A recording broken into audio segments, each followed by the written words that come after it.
As Louise walked up to the door of the restaurant, she felt confident of her plans for the afternoon. She had dressed for the occasion with exquisitely good taste and prepared her accessories with a mind to the afternoon's aftermath. Her dress was fashionably demure yet gave the woman who wore it the feminine power of persuasion by misdirection. She had even purchased a new bra for their early supper so her recently chemically enlarged bosom would be comfortably supported and wouldn't distract her from her purpose. Since she had no intent of making another attempt to lure her wayward husband back into the fold with her sexual wiles, she intended to use her new look to divert her husband's attention before she sprung the elegant trap she had meticulously planned to remove the man who had caused her so much grief. Instead of playing for the interests of her wayward husband, she intended to bring him to heel in a manner which he could not refuse. Louise carried the black dress pocketbook in her right hand which matched her eternally fashionable black, raw silk dress and black patent leather, low-heeled shoes as she entered the building.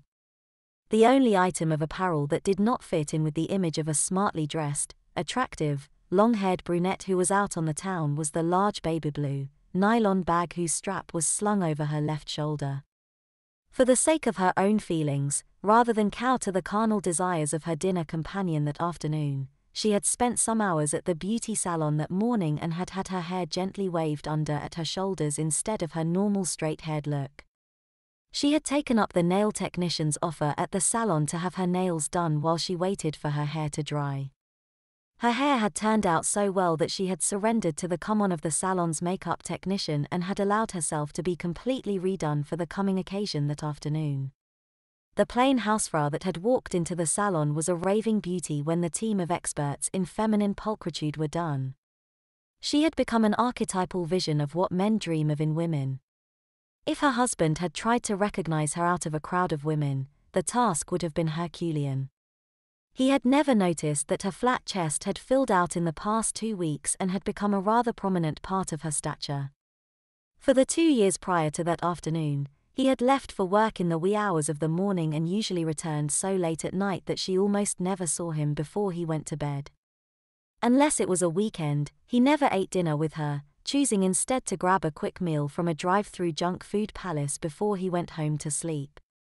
Louise had slowly become inured to dining alone at home, but her enforced solitude turned her desire for a baby into an obsession. Aside from her businesswoman friend, Dinah, which was her dinner companion when they went out to an early dinner 3 times a week, she spent her time alone with the maid and laundress. After 2 years, her need to bear or foster a baby became an obsession. She inveigled her husband, Roland, but they had been unsuccessful at conceiving a baby. After visiting a gynecologist to have her own fertility checked, she had asked Roland to go to a urologist. He'd agreed and had told her a week later that the physician had advised him that he had a problem. After a year of unsuccessful attempts, she asked Roland if he was willing to adopt. The tirade that followed had been a nightmare. Roland had thrown a positive temper tantrum. When she brought up the subject of medically assisted pregnancy, he exploded. He ranted that artificial insemination was against the law of God and that in vitro fertilization was blasphemous. On the subject of adoption, he stood firm, telling her that he had no intention of raising some druggie's discarded whelp rather than the fruit of his own loins.